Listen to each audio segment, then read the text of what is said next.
All right, so we may very well be live at this moment now, even though on my end it says preparing. So I just want to see what I see on my end. And there we go. I think, yep, we are live. Hi, everybody. I'm so glad we made it. This is not my usual place to go live, but here we are. And I'm here with my guest, Marcie Keithley. Hi, Marcie. Hi, Stefanie.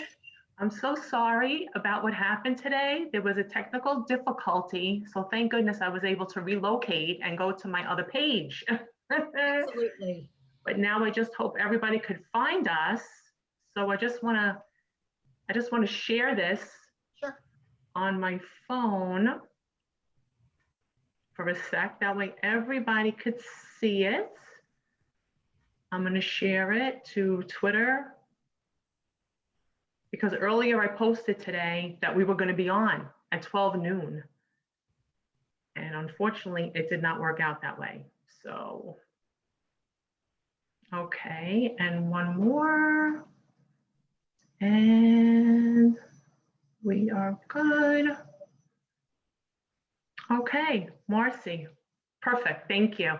And thank you so much for your patience today. I really, really appreciate it. How was your day, other than what happened to us today? I had a pretty good day. Thanks. Oh, good. I'm glad. You know, when you go, we all have those problems, those technical difficulties. It's challenging at times. So they are. And you know, it's funny because I like to do that meet the author on Monday. So that way we don't have these troubles. And then what happened? We have these problems anyway. But we are here, and we're here to talk about your wonderful book, The Shoebox Effect. So without wasting any more time, since we've already wasted hours because I was late, let's, not late, but I had technical difficulty. Let's talk about your book. How did The Shoebox Effect, let us know where it all started. Okay, well, you know how some people want to be authors all their life, or they discover they want to be an author because they love to write? Yes. That was not me at all. Okay, I was living the American dream, living the life and everything, at least I thought so, at least on the outside.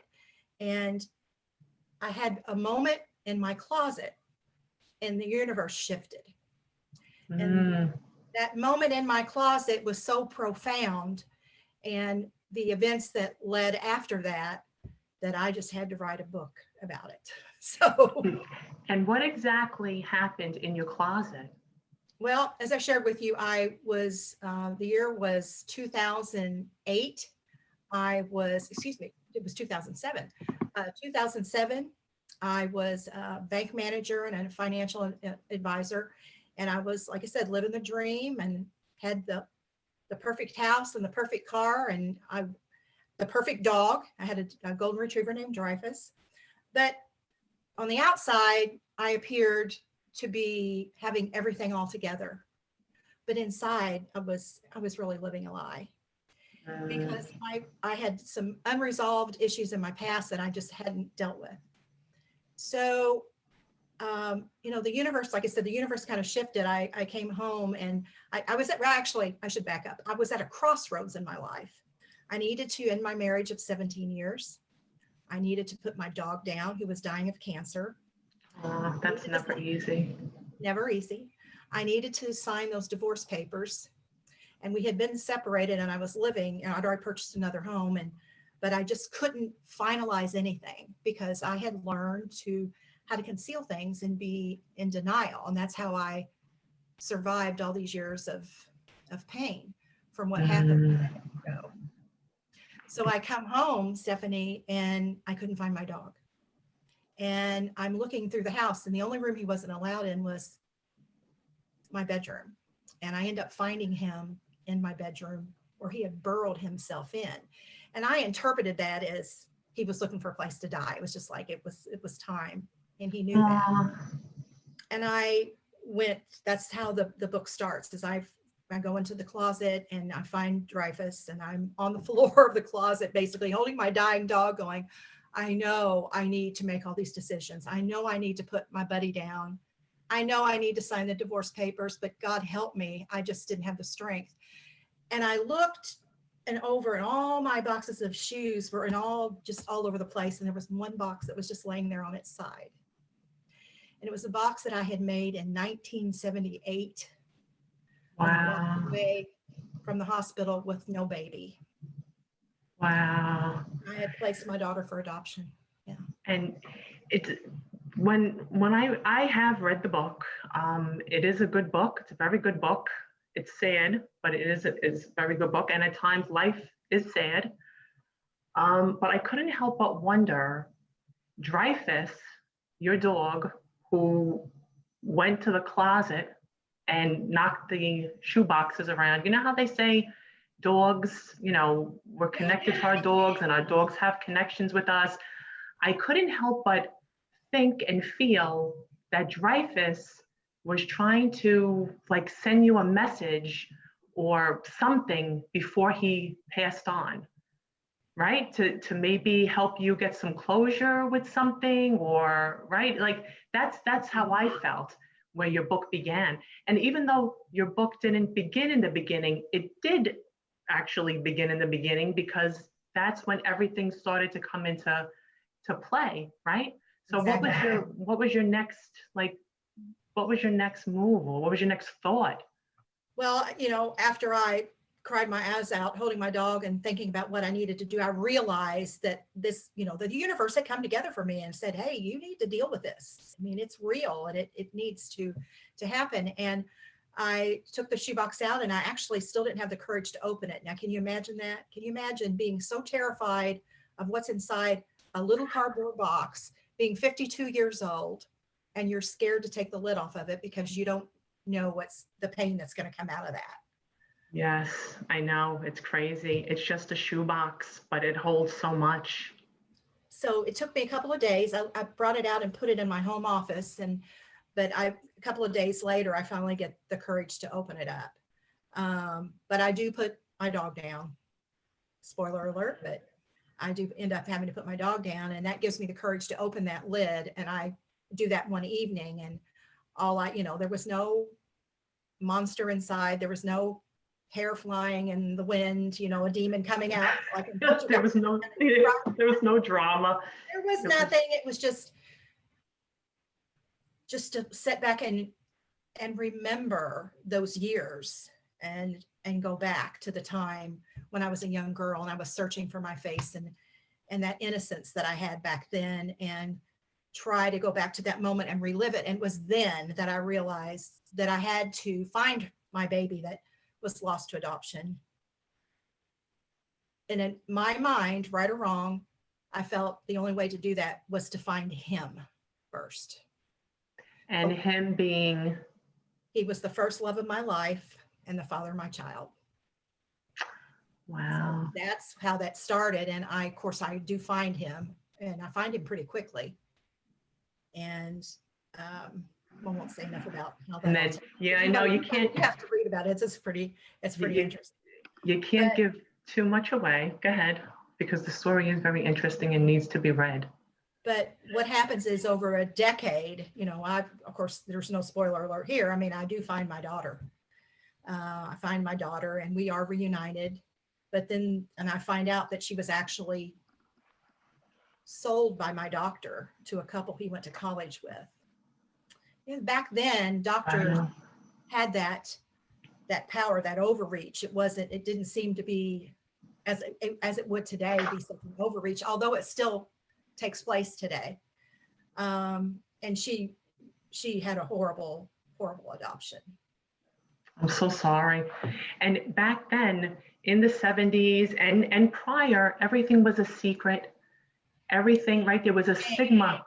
Yep, there was a stigma attached. It was shame. Everything was a secret back then, where today, now, things are different. But yeah, back then it was a secret, and people in power, gave, when we're younger, we tend to feel that, the professionals or the adults, people older than us, know better. And that's not always the case. That's correct. And we can be misled, misrepresented. Yep.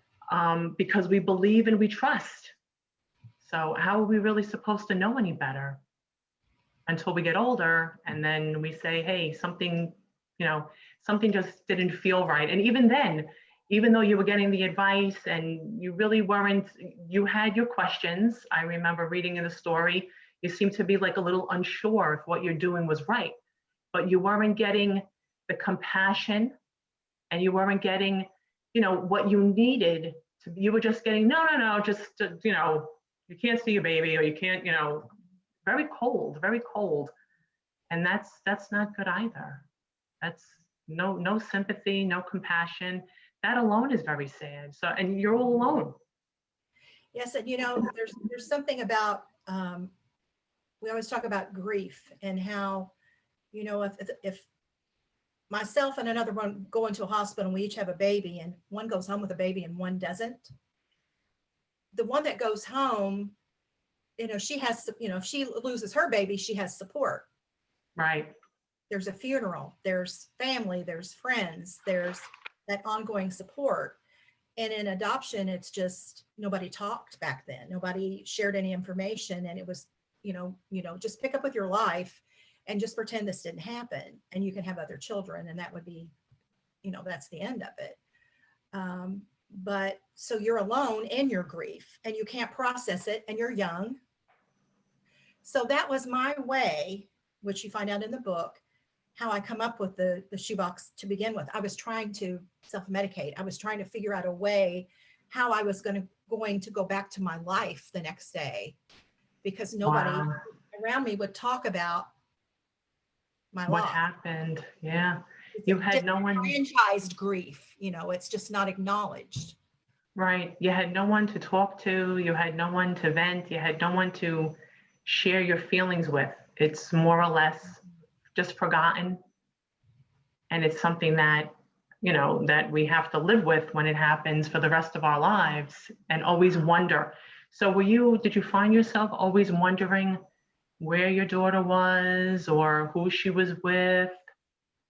Yes. And it was one of those things that you can't ever remove it from your heart. I mean, I carried a child for 9 months and I always wondered what happened to her and if she was living this life that I was promised. And that's the thing, she never came looking. And then when social media came out, there was no an email. I mean, I'm easy to find. So I just took it as she's having a good life and she doesn't need to know anything, and that's fine.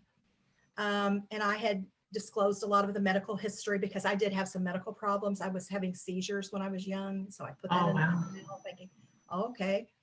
But what happens, of course, is, in those times I was thinking about her, I just assumed that she was happy. Right. So she was thinking the same thing. She was thinking, well, she's never reached out to me. So, but she had been looking for me for a decade. Wow. Look at that. And that's what's important to share with you and those that don't know much about adoption, is that for most states in the United States, the records are still closed. Now, a lot of them are starting to open, but the state was closed at the time. And when my daughter kept trying to get her original birth certificate, and that's again something a lot of people don't understand, but I have to share this. They take that original birth certificate with the original details of birth and they seal it, and in its place they substitute it with what we call an ABC. It's an amended birth certificate. Oh, that's all interesting. That information was changed. She was not, it doesn't say she was born in the city that she was born. It doesn't say that she was delivered in the hospital that she was born in. It was all falsified, and then it had her adoptive parents' names on it. Wow. So how are you supposed to get medical information? Like you said, you had seizures when you were younger. So how was your daughter, if needed, to get that information? Or did the adopted parents have that? Did they get any medical information from you being the mom? Not you personally, but I mean. Yes, I can, and with the doctor too. I completed a lot of forms. But when we reunite and we get the story and I meet her adoptive mom, they got nothing. So she was basically sold as a healthy white female. Wow. And so I think I just lost your audio. I can't hear you. Can you hear me? Oh, what happened? Oh, no. How did that happen? Are you back? I'm back. Yeah. it looks Oh, there like- you go. Okay. So Yeah. the last part I did not hear. I don't think anybody else heard it either. Okay. So what She was- happened? She was started sold to as have a, seizures. Yeah. Okay. She started to have seizures in her early 20s. And she went to that at that particular time, she tried to go back and find out get her original birth certificate and get that information. And they said, no, the records are sealed. Then she goes, well, I'm over 21 and we're not children anymore. And they said, sorry, records are sealed. You can't have them ever. Wow. So- Something about that is so wrong. That is course it is. so Yeah, it is wrong. horrible. It's really, that's amazing that even went on. So now you said the laws have changed or they're in the process of changing? Well, it's done by state. So in my state, well, of course, like I said, I don't know how much you heard of that. Did you hear that she had a stroke because she couldn't get her medical information? She had a stroke. Oh, that's terrible. That's terrible. So I was so angry when I got all the facts that I started doing some self-study on adoption laws in my home state. And when I went out, I was looking, it was like, oh my God, there's all these people looking for one another. I'm like, what? Have I been living in a bubble all my life? There were organizations out there that were, like Concerned United Birth Parents, where they were trying to say, hey, they were trying to reunite families, and adoptees looking for birth parents looking for adoptees, siblings finding out they had a sibling and searching. I'm like, what? Wow. So now, is that how you got involved with your organization? Because you are very active. Yes. You're a speaker. Mhm. You're not only an author, you wear a lot of hats. You're a speaker, you're a coach. So tell us about your program. So what happened is, in that self-study that I did on adoption laws, I realized that my state was way behind the times and we needed to get the law changed. And I didn't know what I was doing. And I wrote my state senator, and I got a bill on the floor to open up records in my home state of Indiana. Well, while I was doing that, there was a gal in Bloomington that was trying to do the same thing, only she was an adoptee. So we met through our senators, and we joined forces and funded an organization called Hoosiers for Equal Access to Records. And we lobbied for quite some time. And then actually it was almost 10 years that we kept going back to Indianapolis and trying to get this bill on the floor. Wow. And it took us that long, but we finally were able to get that passed. So if you were a Hoosier, if you were born in Indiana and adopted and born between the years, and this is another thing, it's a sandwich law. I know this is a lot of information, but if you were born between 41 and 93, you can now request your original birth certificates in our state. So I think we were the 16th state to get the law passed, but the United States still has a long way to go. The rest of the world is way ahead of us. Like England, they released theirs in 1975.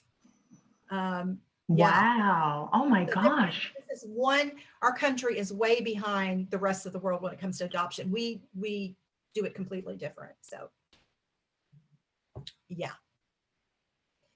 That is amazing. I'm sorry, a little bit. So Pam and we started this organization, and then after legislation was open, we started, my partner Pam, we started an organization called Indiana Adoptee Network, which was we thought we'd try to help all these families that, since the records were open, they were going to need help in reunion if they so chose that. And what better people to chat with than those that have already gone through reunion. And right. we offered that, and we held an annual conference. Well, right off the bat, Stefanie, we thought we were going to be helping Hoosiers. We held our first conference, and they showed up from all over the United States. Wow. So it was even so much bigger than you imagined or could ever think of. Wow. So the organization today is we did a name change to be more reflective of who we are, because it's no longer Indiana, right? because we have all the participation from like 25 states and 3 countries. So we rebranded ourselves, and we are now known as the National Association of Adoptees and Parents. And we don't say birth parents, and we don't say adoptive parents. We take off the qualifiers because we're all in the adoption constellation. We're all in this together. So, you know, Right. and our annual conference will be held this September. So That is really amazing. One of the questions I was going to ask you, and that was early on, you answered it for me actually, because I was going to say, did you ever have an interest, or did you ever think you were going to write a book? But you did let me know right away, no, that was never intended. So what told you, or how did you, I mean, obviously what happened inspired you to write a book, but what made you decide to share your story in a book? well, I guess there would be several reasons. When my story is a little bit unique in that I find the birth father and we get married 4 months later, and we go on the search and we find our daughter. And that really isn't the whole part of the book. That's actually where the story begins. So again, no Right. spoiler alerts there, but immediately the press covered it, and it was on the front page of the Louisville Courier Journal, and we had a lot of interviews back then. And then somebody kept saying, you should write a book about this. And I thought, well, you know, it's a nice, happy reunion story at that point. Right. Maybe I should, you know, I thought about it, and I had, you know, had done some little bit of journaling. And then Lifetime Movies reached out to us, and we heard from Dr. Phil, and it just kind of went from there. I was like, well, maybe there is interest here.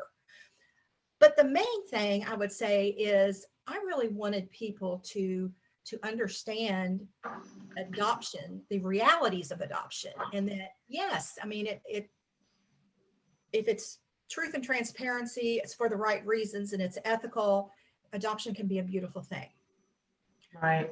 But it's not always the case. And I wanted to get that message out. But more importantly, what happened is, as I started to write the book, I was forced to revisit the inner child, the child Marcie, and I wasn't planning on that. So as I was trying to do some of the writing, it forced me to go someplace else. And I was like, wait a minute, I thought I was just writing an adoption memoir, and it didn't. Right. So it was difficult, I imagine, to dig that deep and to look back and to have to like kind of relive that all over again. Because I had to, you know, to continue I had to go into counseling basically. And then While you were writing the book? Yeah. Did you get any counseling prior to that, or no? I'd had a little bit, but no, nothing like what I needed while I was writing the book. And it's interesting, and this is another valid point, is that while I was writing the book and while I was in the first therapist I went to, and on our first meeting, she just told me, she says, I can't help you. Oh, really? You need an adoption competent therapist, and that is not me. And then I thought, wait a minute, adoption competent? And I had to think about that. I was like, what is she talking about? Good thing she was honest with you, though, because some people would have did it anyway, and they wouldn't have been able to, you know, help you. Right. And it's true, because that's what I needed. There's so many layers to this. There's so many layers of emotions in this that that was the best advice she could give me. And so I found one, and I was able to get through it. It gave me the strength. And of course I find my purpose in all this while I'm writing. And I knew that there was it all made sense to me, why all these things happened.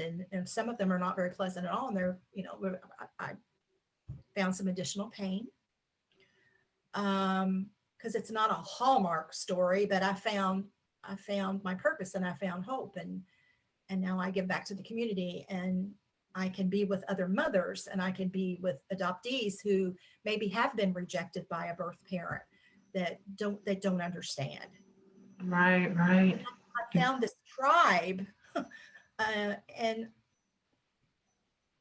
I don't even know what to say. It's just, Well, That's a wonderful thing, because everyone needs, there's people out there that we connect to through different events that happened in our lives, different health issues. I mean, there's just so many reasons why people can connect. And once they find each other, because you can feel all alone, especially if you're unaware that sometimes, the people closest to you have also experienced or had to go through the same traumatic event. So thank goodness you found people, and thank goodness you started, this program to have other people get together and talk about it and discuss it, because it's so important. And people that haven't gone through it or aren't going through it you can never understand a situation if it's not happening to you. So when you are able to find someone that is going through the same thing or went through the same thing, it's really wonderful. And you can talk to someone that actually understands and can listen and know what the heck you're talking about. So that's got to be hard, especially back then when we said nobody ever talked about those things. So now I wonder, when you do, when people reach out to you, whether it's the adoptive parents, the parents that, put their children for adoption, or the children, like, what are their biggest fears? Like, what do they worry about the most? Well, to be honest with you, adopted parents generally don't reach out to me. It's more, we're talking about adults here. We're talking about the individuals that reach out to me are mostly adult adoptees and birth parents. Okay. So that's what I meant, birth parents. I guess I used the wrong term. Yes, so the birth parents and the children. And let me give you an example. Once my story went public down here, I was meeting with one of my investment clients, and she came in and starts crying right off the bat. And she said, I saw your story in this magazine. And she said, I am a birth mother and I never told anybody. And can you help me find my daughter? That's how it started from my story. And it was just like, it was one investment client. I had another investment client call me, and she said she was a birth mom too, and she had never told anybody. She never got married. She never had any children. And she said, I've done very well for myself financially. I need to find my daughter. She's going to be 50 years old. Will you help me? I need to leave her. I want to do some good here. I want to pass something on to her, because I couldn't parent her, and I want her to know, her story. It's just, wow. What do you do? So they started coming in on their own, and then people would email me, and then it just kind of took off from there. But and adoptees would come in. I'm adopted. I'd have a bank client that said, I'm adopted. Can you help me? And I've spoken with some adoptive parents, but for the most part, it's mainly the birth parents and Right. Have you seen any of the reunions between the parents and child? Have you arranged any reunions, or tell us a little bit about that? Well, I've done a little bit of that. I actually had one in my front yard. Really? Yes. I have to share this one. My grandson started dating a young lady, and he brought her over to meet me. And we were chatting, and she just said, I would really like to stay longer, she said, but I'm meeting my birth mother. And I said, what? Oh, I said, oh, you're adopted? She said, yes. And she goes, and I'm really all over the place. I don't even know what to expect. And she was just going on and on. So I was just listening to her.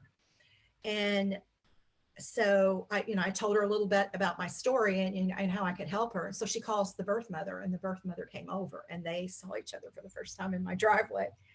Wow. What are the odds of that?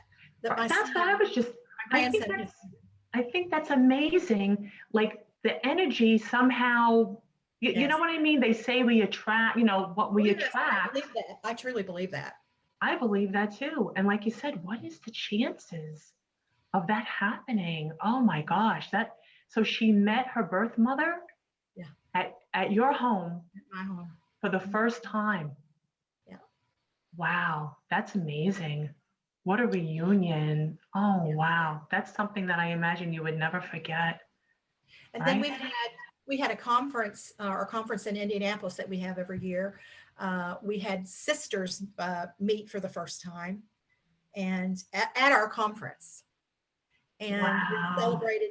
We had a big sheet cake, and so we had two reunions that year, if I think thinking right. But yeah, it's a beautiful thing, and the thing of It it is, is. it's not taking away from the family that raised them in any way, and that's, I think, that gets a lot of negative comments, but it's about your identity, who you are. You need to know everybody wants to know who they are. It doesn't mean you love your family any less. I mean, Right. I was raised by a stepmother, and I look at, I have two moms. I have two Right, right. It's just normal for people to have, competition, but it is normal. It's yeah, normal. it's So normal to have questions. it's normal. And when the adoptive family gets involved with a reunion with an adoptee, it can strengthen that bond. Um, but these previous, this generation that I was raised in was, you just don't talk about it. And Right, you don't talk about it. Everything is a secret and hush hush.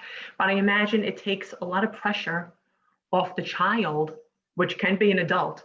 But if the adoptive parents are on board and they don't feel, sad or mad or threatened by it, and they support the child that wants to find their birth parents or birth parent, that has to be such a big help in the healing process, because I can imagine the child is worried how their adoptive parents are going to feel. certainly, and to your point, that brings us to my next thing I want to share with you, which is a children's book. Um, Mm, I'm of the belief that uh, the adoption story should be the truth.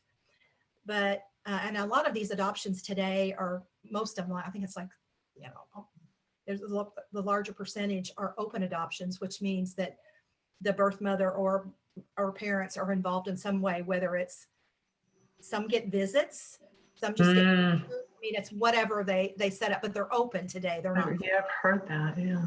So, but for those that maybe are still in a closed adoption, these children, they do have questions.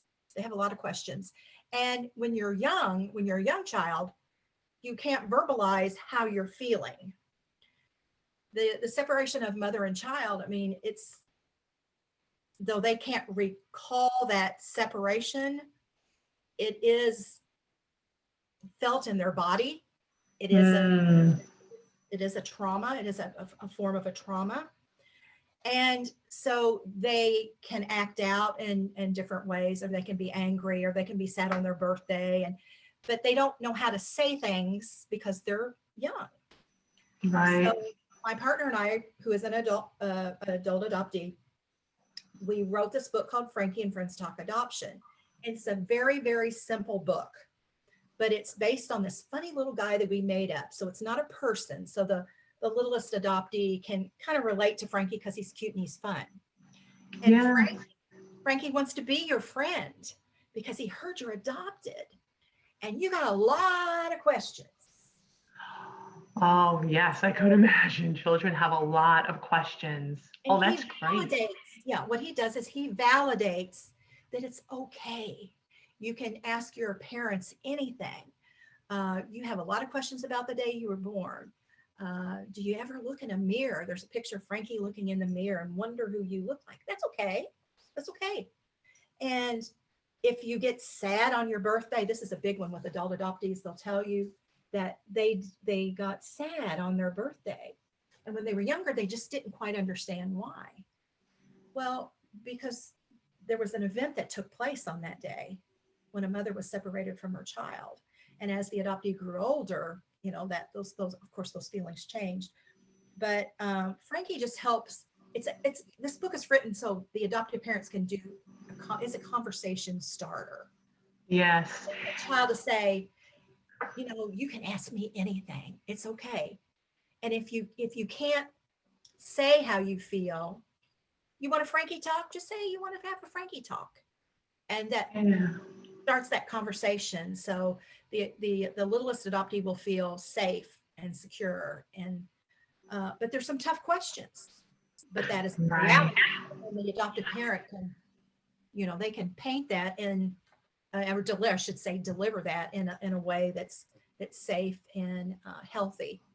Well, I would imagine too that the adoptive parents sometimes would maybe want to discuss it, but they don't know how. They don't know how to bring it up. So story time for a young child, I think, is maybe a really good time. And I think that book is great. I think that book is great, and it could really help a lot. So where can people get that book? It's on Amazon. So you can purchase that on Amazon, and there's also an ebook there. I really don't recommend the ebook as much because it really is interactive. Right, right. Something about holding a book. I totally agree. And the children could flip the pages, and if they want to go back for a minute, they could turn the page and go back. Yeah, I agree. Books are nice. It's nice to have the book. They can have it in bed. They could put it on their shelf. They could take it with them. So I think the book is a good idea too. After this interview, definitely post that link. Okay.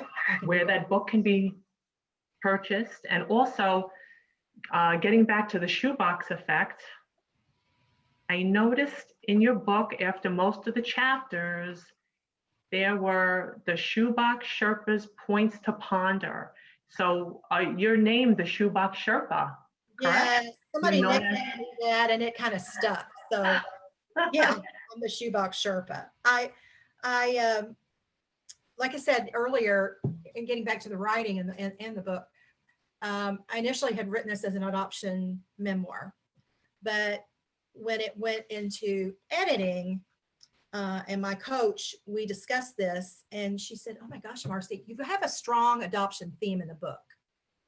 However, this book is chocked full of life lessons, and it really is." And she said, she thought, the more we talked about it, it would be beneficial to the readers that, this was my way out through pain. There's all types of universal messages here. And we all have a shoebox. We do. Whether it's physical, spiritual, emotional, we all have it. We all have something that we haven't faced in our past, or it could be a death. It could be divorce. It could be a loss of a career. We all have our coping mechanisms. So I wanted to, at the end of it, you're right, at the end of each chapter, there is a lesson there. And like in the first example for, chapter 1, we have the points to ponder. There are just little sidebar notes. But then there's also places for you, Stefanie, as a reader, as you went through, maybe you made a note of something. My story, it made you go back and to think of something that's happened in your past, or something that you need to resolve. Maybe it made you think of a former boyfriend, or something that happened to you when you were in school or college. And so this is meant for the reader, because this is what I learned, and I'm passing it on to the reader. Right. I like that. I thought that was very interesting because I didn't expect that. And then as I read chapter 1, which is the day Dreyfus died, and when the dog, upset the shoe boxes in the closet, and that's how you revisited that. And then I saw unpacking your shoebox, and I said, "Oh, look at that. There's a couple of questions." And then, it really makes you think. Yes. It really makes you think. And it's not, like you said, it deals with a lot of things. Loss, different types of loss, and grief. So it's really not just about adoption as far as the question and the points to ponder and the story. Yeah. Many people can relate to these questions and the points, and probably everybody, like you said, because everybody has a trauma. Everybody has something they keep inside.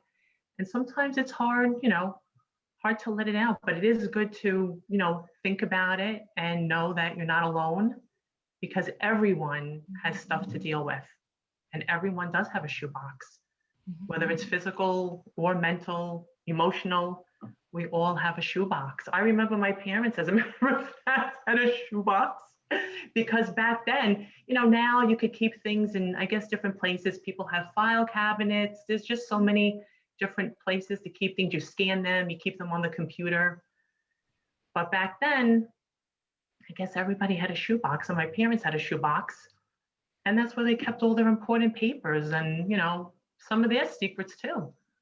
Now, also, Shoebox Effect is actually a real thing. And I learned about it when I was studying for one of my licenses. I can't remember which one it was. But it's actually when, back in the day, when you went to the doctor, they sent you, you paid for your services and then you saved your receipts. And then at the end of the year, you collected all your receipts and you turned them in to the insurance company to be reimbursed.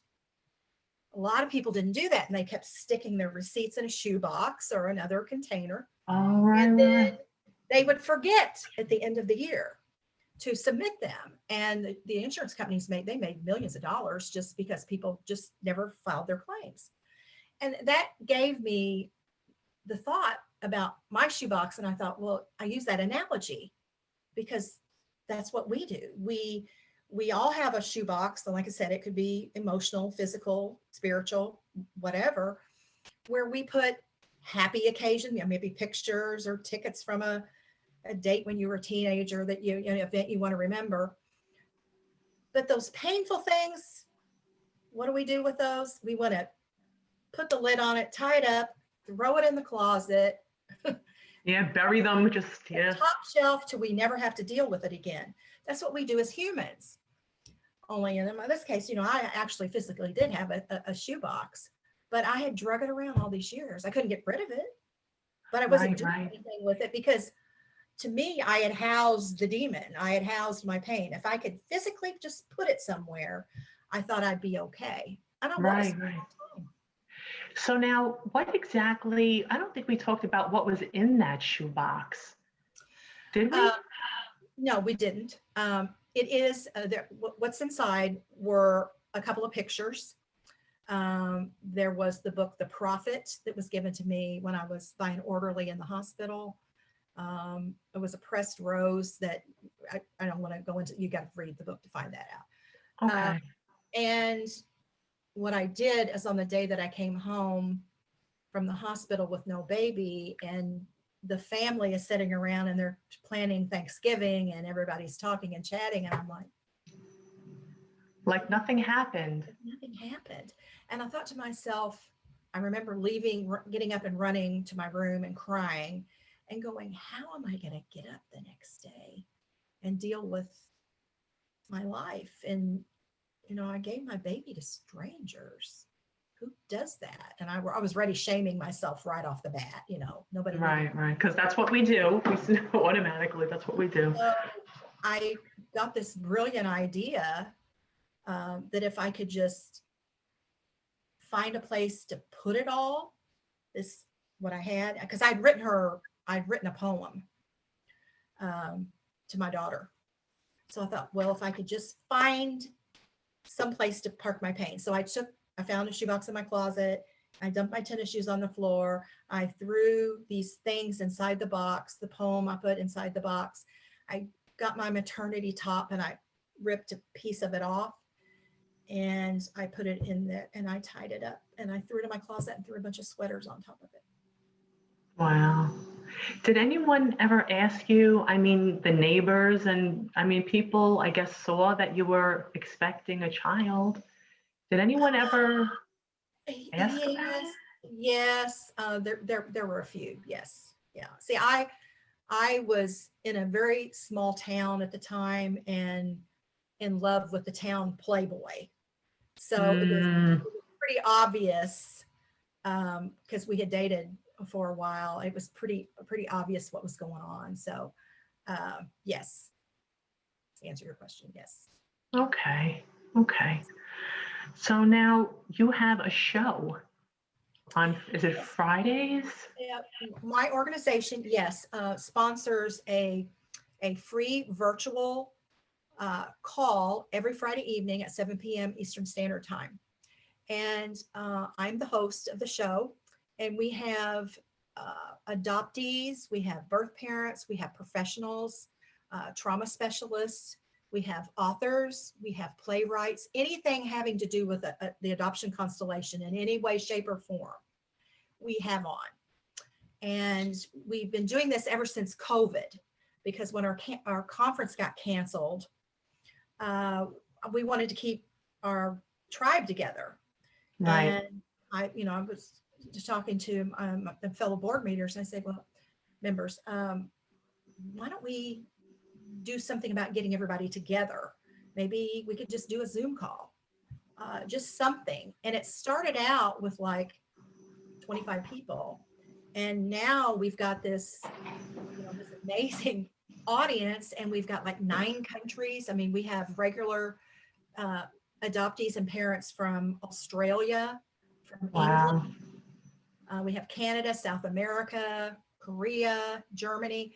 I mean, anyone and everyone that's involved in adoption in some form, that does any type of art, or like I said, in their professional world, is welcome. So this weekend, for instance, we have a gentleman that specializes in life coaching for adult adoptees, and he works with a lot of males. Last week, I had a singer, author, and songwriter on, and she's been around for a long time too. So yeah, it's called the Adoption Happy Hour. And like I said, it's a free event, and anyone that's been touched by adoption, we do a presentation. Sometimes we just do an interview, and then we open it up to the questions from all the people from around the globe. And it's just great. Wow. That is really fabulous. So now, do you think since Corona hit that there's been an increase in people looking for each other, would you say? I'll tell you what, it's been very challenging, because reunion is difficult enough as it is. And then you add a layer of COVID to it, especially if somebody was in the middle of a reunion, and the isolation is another layer.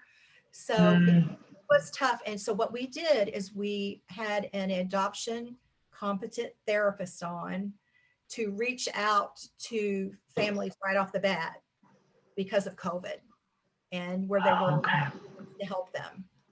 So, yes. Well, you're really active, and you really have a lot going on, and you are doing a lot, and it's a fantastic thing. So if anybody is listening to this and would like more information, Marcie, you will post your links, Yes. right? That way, if anyone needs to get in touch with you or has any questions, any questions at all, I'm sure Marcie would be happy to answer. And what's next? What's coming up next for you, Marcie? What else are you working on? What's coming up next? Well, there's a workbook in progress that is a companion to the Shoebox Effect. I was so honored by comments and emails and reviews, and a lot of people ask for that because they really enjoyed the questions, like you said, the points to ponder at the end of each chapter. And like I said, you don't even have to be involved in adoption at all to get something out of the Shoebox Effect, because it has so many universal themes. So that's what I'm working on right now. It will be a workbook companion to the Shoebox Effect. That's in the works right now. And a second Frankie book. Well, I think that's wonderful. I'm looking now at one of the questions, and the one on page, I need new glasses. I think it's 51. It says, do you find, here's one, it's the second question actually. Do you find it more beneficial to plan your life or act spontaneously? And then it says, what have been the outcomes from your decision-making patterns? Because when we act spontaneously, we don't really put a lot of thought. No, we don't. Into what we're doing. And then some people plan, but the spontaneous people, I don't think they understand that. And I mean, there's just so many, what are you afraid will get you if you face the contents of your forgotten shoeboxes? I mean, there are just such wonderful questions in here and things that you forget. But when you read those questions, things come into your mind that you may have totally forgotten about, Mhm. right? Like you said, it's what people are telling me. They're saying, oh my gosh, I mean, I don't know how many people take pictures of the contents of their boxes and send it to me and Oh, go, really? you made me think about, da, da, da, da, da. And they would send me pictures and it's like, this is what was in my shoebox. And so it gave me the idea that, fear is a big thing for a lot of us. The reason why we don't look back. It's like, oh, what can the past do? There's some really juicy nuggets in our past, but we do have to be brave enough to go there. Yeah, That's it's the not, thing. yeah, And I'm it's not hoping that easy. story will generate that type of that little feeling in you to give you that little edge, that little bit of courage to go, I need to really revisit X, Y, and Z. That's my hope for my readers. Give them that little nudge, that little push that they need. Yeah. Well, I think this is a book for everyone. The Shoebox Effect, Transforming Pain into Fortitude and Purpose. So it really is, it's a true story. It's a sad story, but it is so much more involved. The adoption and grief and loss for everyone, because we all go through that and we all experience that at one time or another. But it is a very interesting story. And I know we had the little time thing going on today, but you do have a giveaway. Yes, I do. Because this interview will be shared. I'm going to put it on, social media other than Facebook, so everyone will have a chance to watch it and listen to it. So the giveaway, would you like to say what some of the things are, or you want to just make it a surprise? I'll be giving away a package, and included will be an autographed copy of the book, some bookmark bling, and Nice. Shoebox movement T-shirt. Oh, Because wow. that's the other thing is, we're trying to get this little movement started for those that are brave enough to go back and to go into their own shoe boxes. So I'm getting pictures from people that are sending me copies of their shoebox. So I thought, well, I'll get them some T-shirts too. So Yeah, I think that's a great idea. And it's a great way for people to get your book. So they watch this interview, guys. So when you do play back this interview, don't forget, type in the word shoebox. And that will Is that qualify. correct? And you'll qualify for all those wonderful things. And it really is a book worth reading. I highly recommend it. And Marcie, I have to say, it was such a pleasure to meet you. And you are going to read us, are you going to read us some? Yeah. You're going to read us a passage. In That's great. closing, there's just a piece of this I would like to read. I would love to hear it. Okay. I want you to know this. There's magic in your mess. You may have to sit in it for a bit or sift through all the broken pieces of your life. But those dysfunctional shards and your distorted sense of self are actually the makings of a new, stronger, and better you. Whether your pain came from the heartache of a lost love, divorce, financial mess, regret from poor choices, or anything else, we've all been through something. Life is messy, that's a fact. But that messiness offers you opportunities to regroup and stand in your sacred place. Denial is a mask the wounded wear. For me, once I shed the role of the consummate actress and stepped into my truth, all of it, I was able to shed the emotional shackles that kept me a prisoner for decades. I finally found my clarity and purpose. God doesn't promise us all a hallmark ending, but he does promise us he will never leave us during our darkest hours. Rethinking the Shoebox Effect saved my life, and it can save yours too. If you are hurting and lost, grieving for the lost places of your past, know there is a way back to joy. You know what you really want. Now lift off that lid and clean out your shoebox. The freedom you hunger for is hiding in plain sight. It's called the truth. Wow, that is powerful. That is a wonderful message. Guys, don't forget the Shoebox Effect. Thank you for reading that, and thank you for joining me tonight. I'm sorry that we missed out on the time this afternoon, but I'm so glad we got to do it tonight. And Marcie, it truly was a pleasure. And Thank I'd you so love to catch up with you in a few months to find out what's going on Sure. with your workbook and your next book. I really would like to hear that. Great. Thank you so much. I'm honored to be here this evening, and everybody make sure you leave your comments there. Let's get some names going in that drawing. So. Yep, let's do it. Let's do it. And then I guess during the week, we'll have an announcement. How about by Wednesday? Okay, that's great. Yeah, give everybody a few days and Yes. over the weekend. And then I'm definitely going to share this so that way everybody gets to see it. And then we'll get to find out who the winner is of the giveaway. So that's pretty exciting. And again, thank you so much. And I will talk to you soon.